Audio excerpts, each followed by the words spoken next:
This is day 4 of the April 93 7-day retreat in Springwater.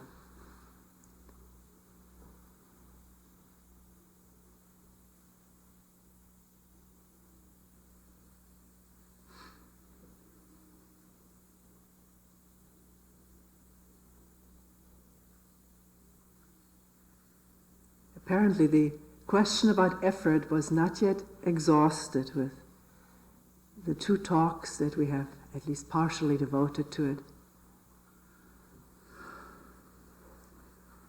So it could be an effort to listen to that. Effort means resistance.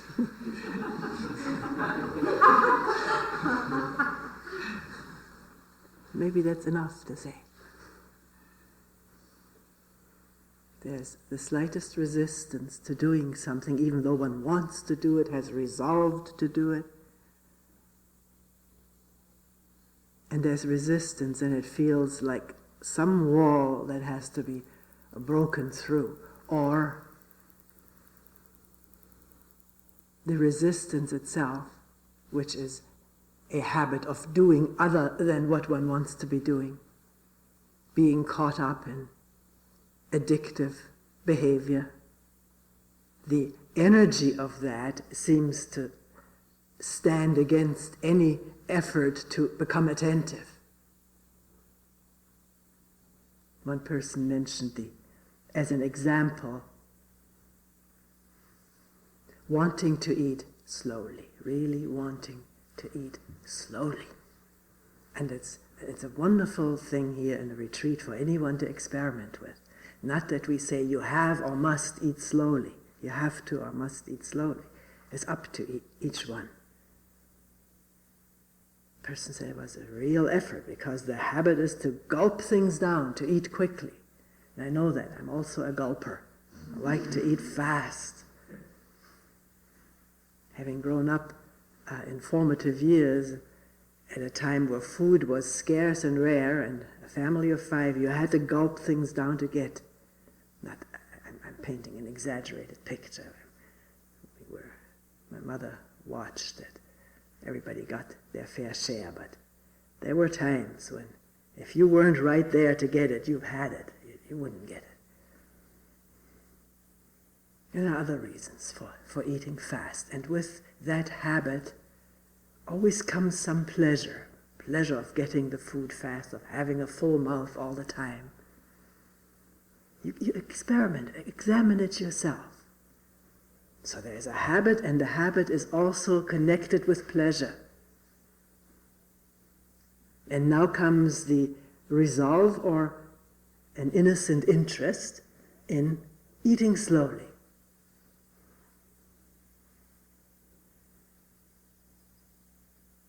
Does the habit itself form a resistance?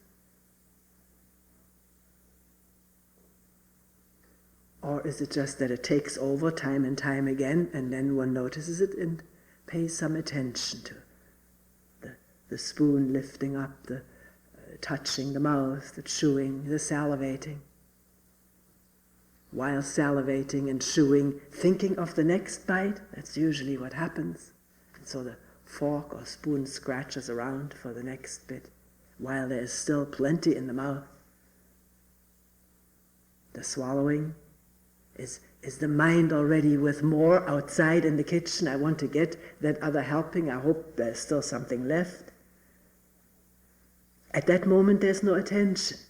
There is either the speedy eating, filling of the mouth, speedy swallowing, speedy lifting of spoon, or already anticipating visually more food on the plate or in the serving dishes outside.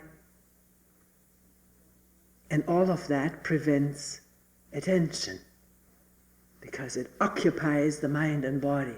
It may consume it. But it can come into awareness. Awareness can dawn at any time. And if one has made a resolve to eat attentively, it will maybe dawn more often. What I'm doing, what's just happening. The fantasy, the habit, the pleasure. And then the resistance to doing something different. There may be just a generic resistance in us to do something different from what we're used to doing. The whole principle of inertia, one of the first laws we had to learn when we took our first course in physics. Nobody moves unless pushed to do so. There's inertia, to remain the way we are, to remain with the habits, to remain with the pleasure, to remain with the fear or the pain. Not in the way we talk about remaining with, we'll talk about that later, but just to resist change. And resisting change, which may be a generic thing for all of us, from the beginningless beginning, particularly since for human beings the status quo is richly imaged in the mind, visualized, what we are, how things are, how people are, and how the world is, and the holding on maybe in a security providing way to the status quo with its imagery and idea. Is that the resistance to even looking at what's happening? The power of that inertia. And then it is felt as effort to sort of dig into that with some attention. This is how it's felt. It's so overpowering, and overpowering means the next moment we're back in the habit. But the next moment there may be attention, the next moment habit, the next moment attention. And I find that the more attention there is, the more attention there is. It doesn't sound very profound. Because I can see the more attention there will be.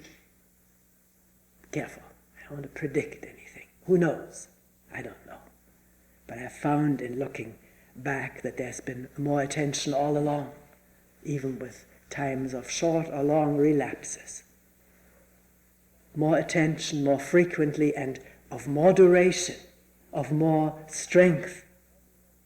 And if there is some strength and stability to the attention, then the habits are much easier seen, much more effortlessly seen, because now the whole picture has reversed, rather than being stuck in the inertia and the seeming difficulty to throw light on it, to be attentive of it. Now there is attention, and inertia reveals itself, or habit, when it crops up, or after it has cropped up for a while. That's why it appears to be effortless, to see what's there, because there's some stability of awareness. Not all the time, not perfect. I would advise anyone and everyone to abstain from those concepts, to not harbor them in the mind. They do mischief. I want more, I want it forever. Other people have it forever, and the comparison and image making that goes on with that, as well as putting oneself down or up.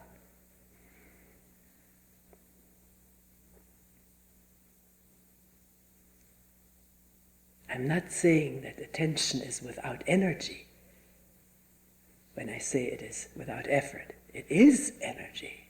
It is accumulating, gathering energy, not of brawn and tremendous physical powers, although some of that more physical strength seems to go with it. But a dear friend who passed out, who died a year ago, I wasn't there, but her friend wrote me really almost step by step and day by day reports. There was increasing lightness about her friend, effortlessness and letting go. And she felt there was a radiation coming from this dying person, radiating light, lightness, effortlessness of letting go, and a lovingness.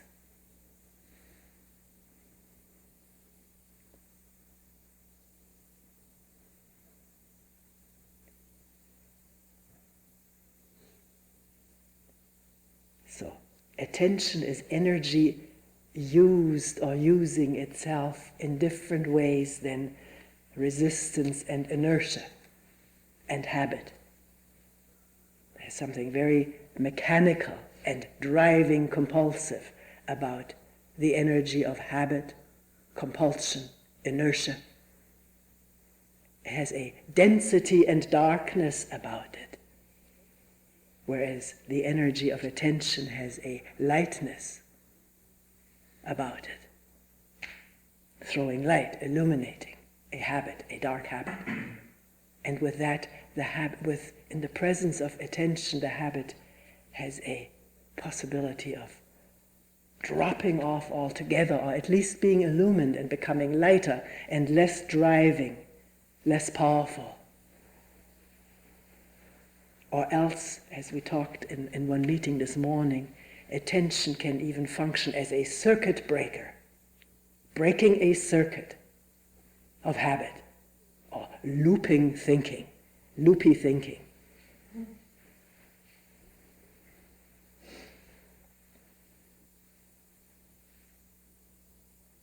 And that circuit-breaking attention is not gotten by willpower or effort. It happens.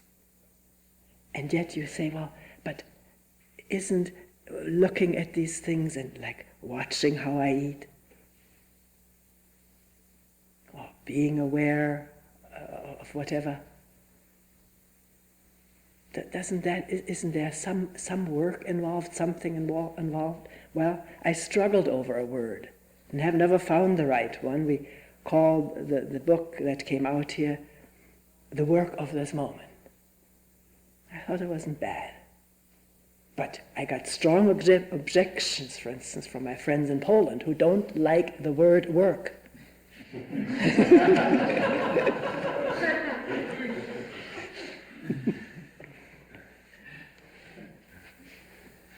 In a discussion, and somebody said, well, it's because we don't like to work, which isn't true anymore. Polish people are working very hard these days.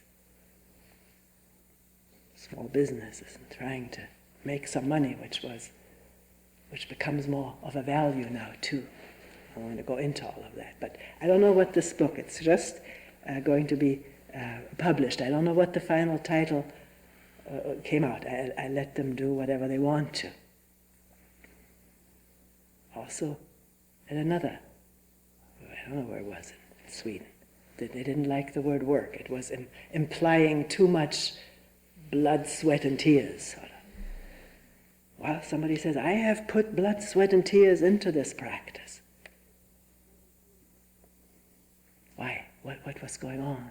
We've all sweated and bled and cried. Maybe not as a practice, but that's what our life brought with it.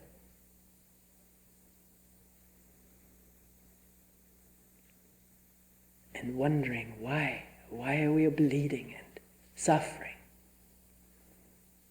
crying, working so hard in the midst of so much blindness and habitual power. What's going on? Why? Does this have to go on forever? I refuse ever to think forever. But I can ask what is going on, what is happening. And if I want to find out what is happening right here in this most closest of all laboratories, which is here, sitting on this chair or walking, lying in bed, working, I need to listen, begin to listen and look in an unprejudiced, unpreoccupied way. And I find that's very difficult because what I come upon is prejudices, preoccupations, beliefs, ideas which abound in the family, in the clan, in the culture, in the nation, in the century, or in the decade. We're all of that, all of those ideas, which we take for true and real. And to really have a clear view is very difficult because of all of the ideas and assumptions and beliefs that clutter mind and body, masquerading as truths. So how is one to see what's really going on?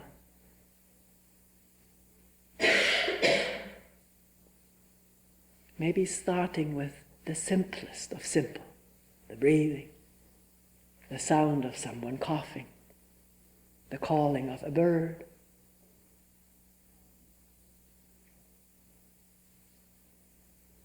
heart beating, physical sensations, looking at a tree, not just saying, okay, I know this is a tree, so what? Look at it, go close to it. Look at the bark, what we call bark, and don't know it anymore, and don't give it a name, and just look.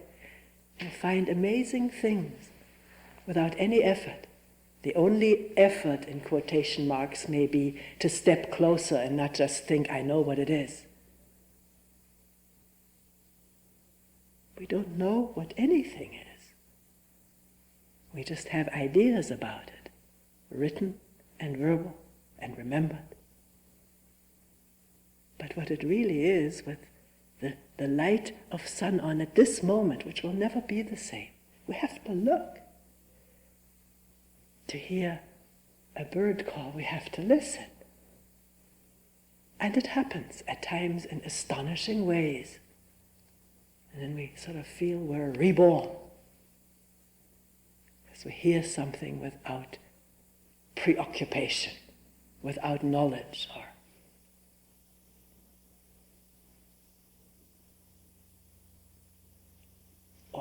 inertia or resistance.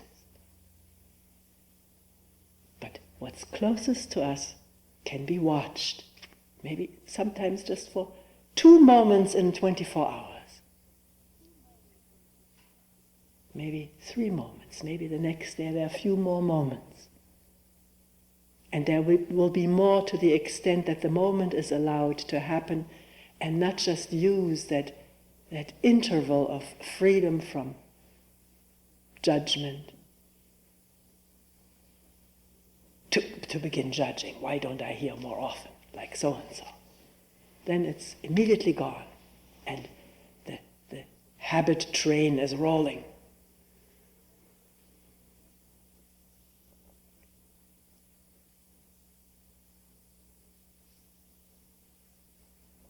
So watch what it is that one feels is arduous, difficult. What is going on? Inquire into it, meet it.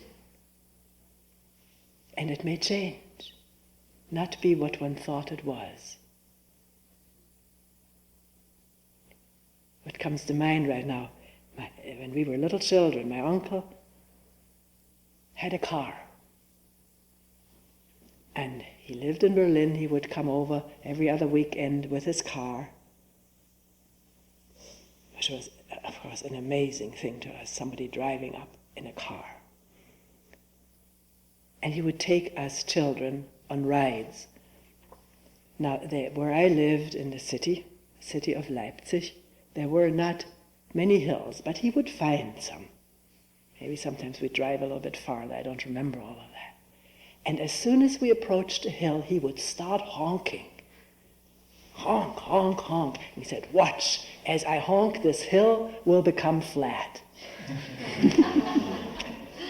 And sure enough, with my uncle's magic, this hill flattened out as we drove. There was no hill to be seen. It even works on it doesn't work on our hill here. It always seems to be very high, particularly in wintertime when it's slippery, to drive up the driveway. But I've never forgotten this, that when you're really on it, it's different than if you see it or imagine it or think about it from a distance.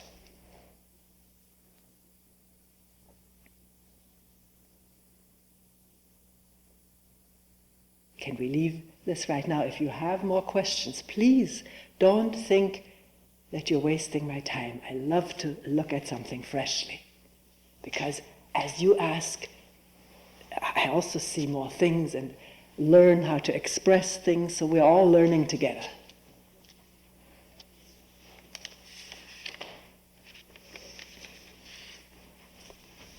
What always interests me about retreats, and having held a lot of retreats, seems to emerge a pattern that often people ask the same questions, or very similar questions in a retreat, as though there was something like a group mind evolving. I don't want to go too far into it. I have no belief in it, but it is the fact that different questions crop up during the course of a week with people, and even though they haven't been in the same group together necessarily. Now here's a question that came up several different ways. The more and the longer I have been sitting, the acuter has been, at least at times, the anxiety I've been feeling. It seems to go with increased attention coming upon a deeper anxiety. I have been through psychotherapy before and don't seem to need any more of that kind of work. I'm just wondering about this.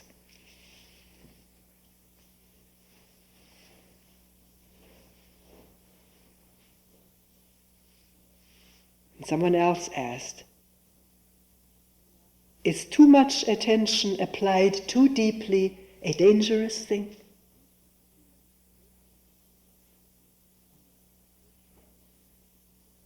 Someone else said, today I was able to watch my anger quite well. My thoughts and the feelings in the body, and more thoughts, and anger being watched as it evolved and sustained itself. But then the fear arose that there may be more violence deeper in myself, which, when unearthed through this watching, may erupt uncontrollably, and I may even harm someone.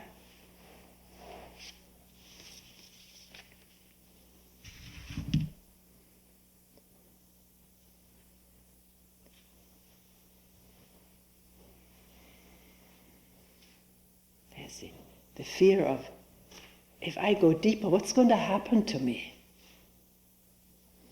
And by being more attentive more of the time, I seem to come into new layers of anxiety. We'll leave the anger part out right now. Maybe we'll devote a different talk to that. It was mentioned here only because the fear of, will it be dangerous to me to go deeper? And with that, of course, a resistance, right? Fear and resistance. Fear of attention. Resistance to attention. Because of the formed conclusion. You're treading on dangerous ground. Or the gathered experience that in being more attentive, more quiet, new anxieties reveal themselves. It wasn't my former superficial fears, it's something deeper. And we discussed that in a group. Deeper anxiety, deeper guilt.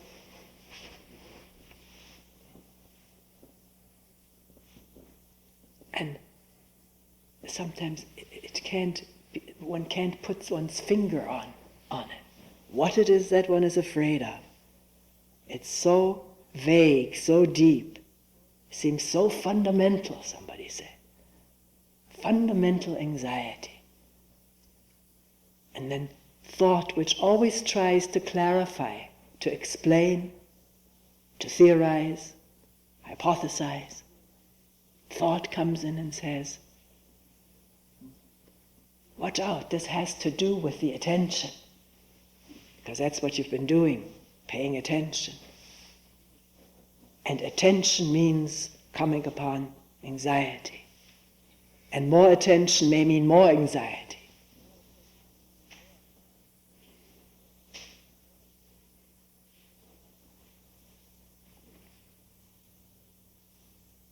I personally, to start right out with that, have never found that giving attention to anxiety, which is no stranger to me,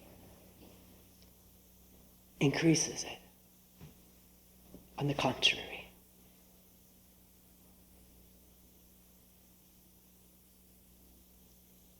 It exposes it for what it is. It throws light on it. It exposes it for being memory created, thought created. The memory may have been created in the past, but it surfaces now. Thought is going now to create this anxiety. It is, even though the laying down of a memory may have happened 10 or 20 or 100 or 1,000 years ago, because our memory doesn't start with our personal life. It's now. And listening, attending, shedding light now, not just on the anxiety, but listening, attending, opening, has never increased the anxiety, but has exposed the whole circuit.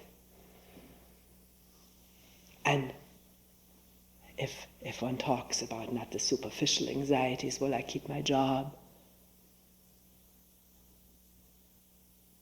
Will I keep my lover? Or whatever, all these, you may not feel that it's so superficial. I was not being judgmental about it. I'm just differentiating it from the anxiety. Will I exist? Or do I exist? As what? What am I? Maybe I'm nothing. One may have heard this said and may have read it written. And these thoughts and memories of readings may cause this deeper fundamental anxiety, existential anxiety about not being anybody or not continuing forever, which is a fact. We won't continue forever. At least not this body. You may have beliefs in future lives, but that's thought. For you it is not fact. For me it isn't fact either. If you believe in that, you believe in thought, or at what somebody else has said. So this organism will come to an end, sooner or later. That's a fact. It cannot be changed. Time may be prolonged, but cannot be changed. That this body will die. Finished. And this thought of me as this or that, or the thought of continuing, will die, will be ending. You could say, well, how are you so sure that the body will die? Well, I think it's happened before that bodies have died. I used to see people who have died by the millions and billions as heroes. They've made it, they did it. How did they do it? Why am I so afraid of what they all did? Either with resistance or without resistance. But somehow, unless one is very familiar with this thought and sees it as a thought and dies to the thought of not continuing, it has a great power. Familiarize yourself with the power of the thought of not existing, or not existing as someone, or not continuing as someone with his or her possessions and family and fame and name or whatever all one attaches to. It's frightening, isn't it, that thought of not continuing? To me it's not frightful because it's a thought. That this body will end is a fact. And if thoughts don't begin to weave and spin around it, it's not a frightening thought. It's that it's part of life. That individual manifestations pass away. You can see it all around us if we live somewhat connected with nature. And of course, relatives have died, and if you look at the news, you can see that dying of human beings is becoming very cheap, very abundant. Human beings who may not have died a natural death at this time, crushed in a truck to try to get into safety.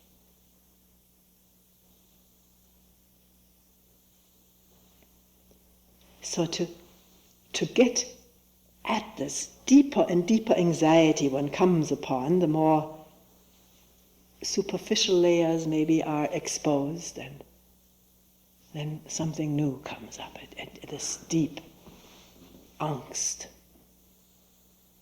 anguish. One person said it's about being abandoned, left unloved.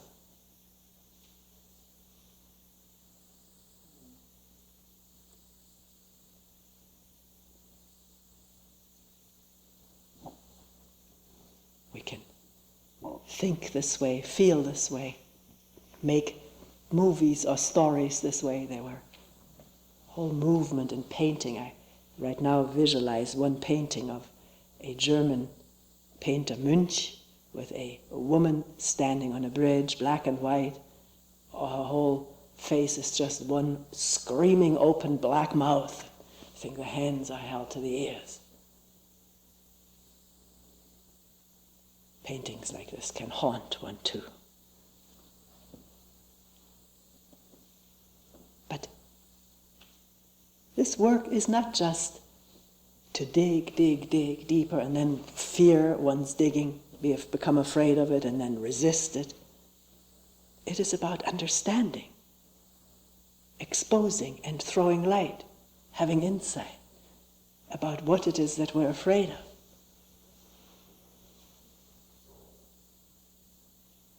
And since since it concerns me every time that one unearths it, not continuing, dying in isolation, or maybe not dying in isolation, but being abandoned by humankind, no friends, no love.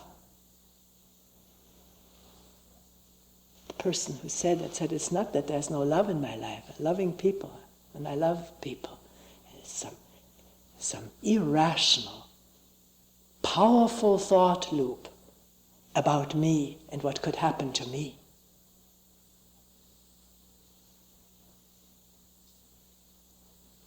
And where do these thought loops come from?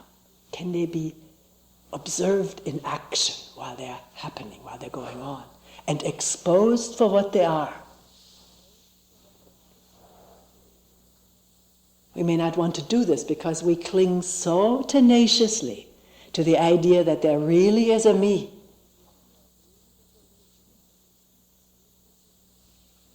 A me which needs love and may not get enough, which may end, which may lose its most beloved possessions. That's all thought. It's thought, it's memory laid down over the years, over the centuries or millennia, but manifesting now.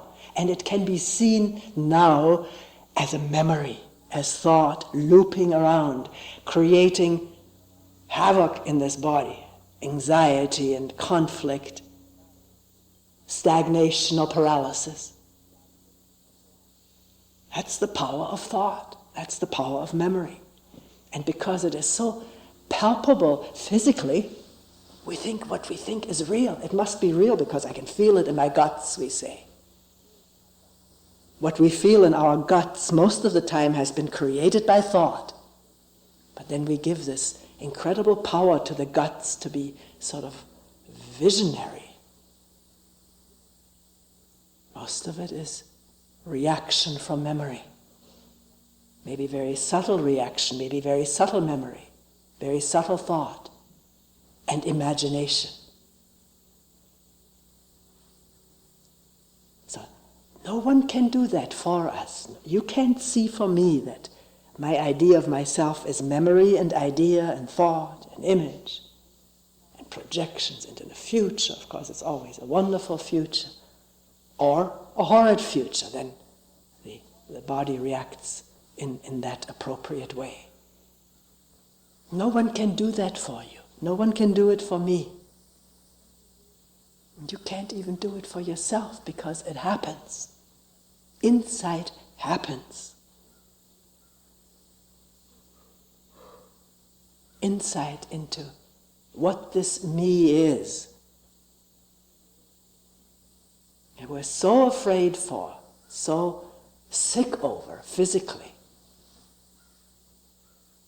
so attached to, so defensive of, so hurt by, and so much pleasured by.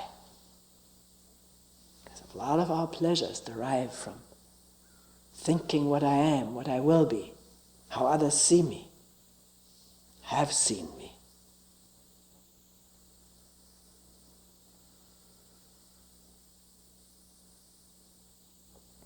So please, beware of drawing conclusions that more attention will bring danger. That's another thought thrown out by this me network, wanting to preserve itself. Because with attention it sort of diffuses or melts away like a snowman in the sun.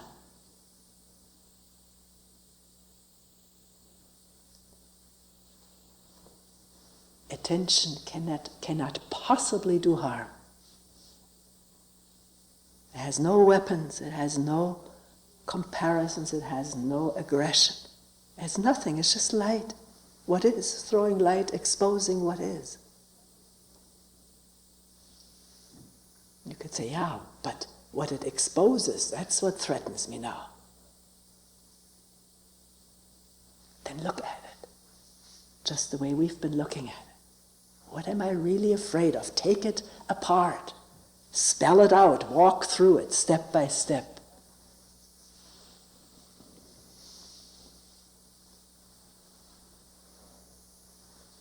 That I will not be loved by people?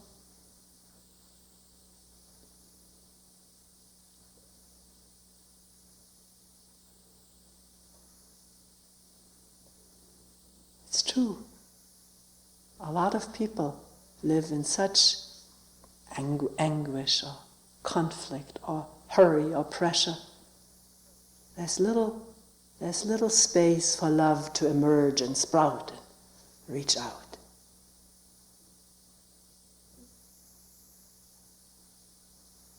And are these the people we want to be loved by? People who have problems themselves of being loved. That's our problem. We want to be loved and they want to be loved. How are we going to get together? Something has to change here. If you try to change something over there, you're in trouble. Because also somebody will resist your trying to change them. We started out with that. We don't want to be changed by someone else. And we put up barriers to that because we've gone through that since day one. Parents wanting to make us into their children, what they wanted us to be for them. Most parents, not all, but most. So we resent being changed, being made demands upon, because we are full of demands ourselves. I think that's the biggest problem in relationship. Two bundles of demands meeting. Beeping at each other, demand, demand, demand.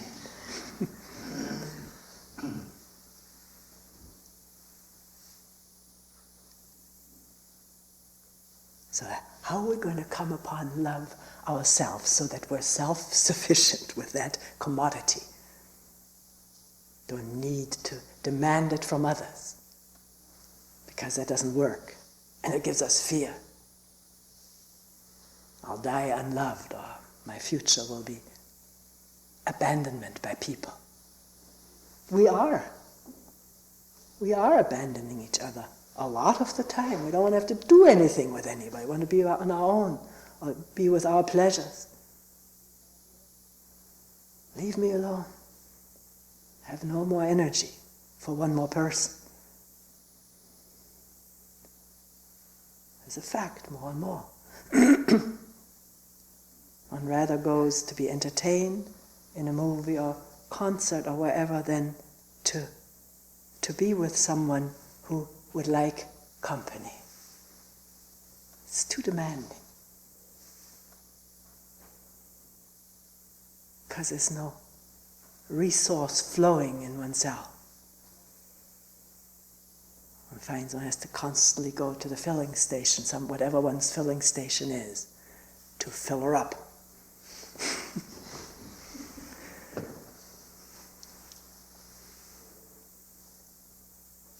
So is it possible for a human being like you and me, all of us here, and beyond Springwater, New York State, America, the world, the whole world, for human beings to come upon love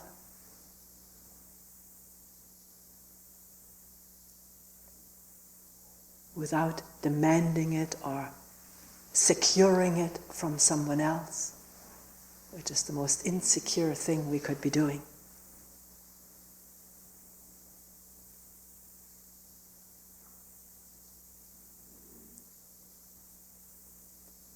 Is it possible for a human being to come upon what we call love? We don't really even know what it is.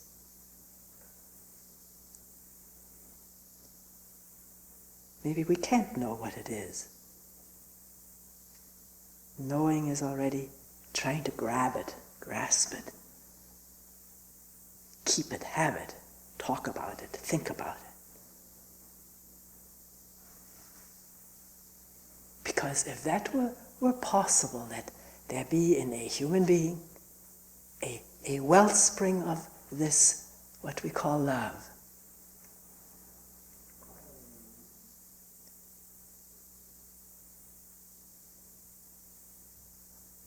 then there would not be fear of dying without love or being abandoned.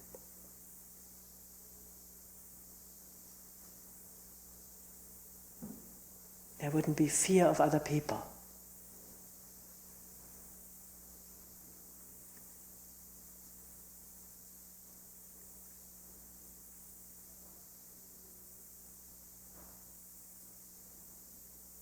Is that a worthwhile question to probe for oneself? Not know it. Maybe here and there one has come upon it, and one comes upon it at moments of openness.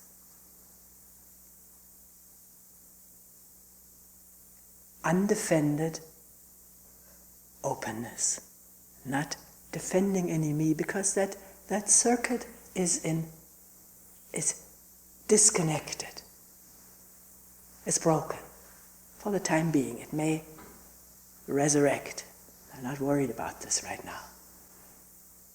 But in quiet openness, not defending, not a point of view, not trying to get something for who knows who. Just there, with whoever is there. There is this quality. Some call it love, some call it compassion. Some call it wisdom, or all three of them. An understanding, which is not secluded or separated, but it is of the whole, of everyone and everything.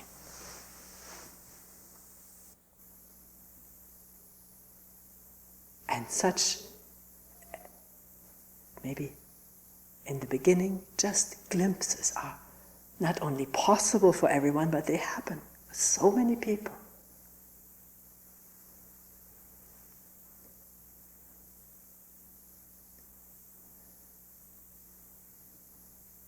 because it's what is true, what is there.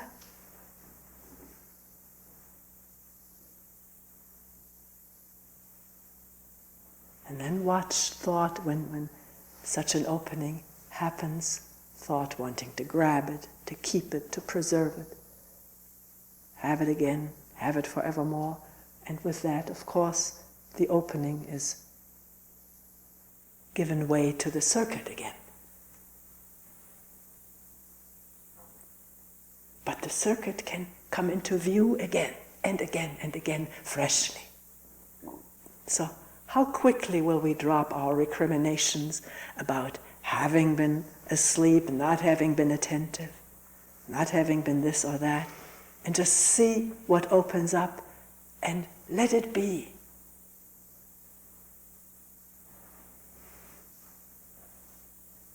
That goes for fear or anger or pain, anxiety.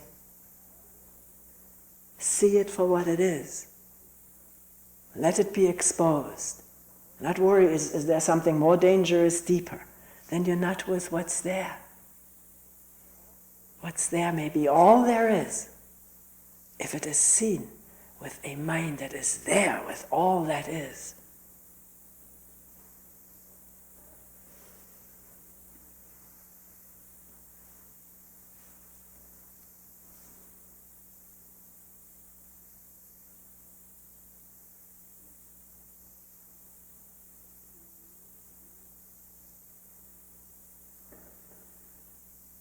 This is neither easy nor hard. It happens on its own.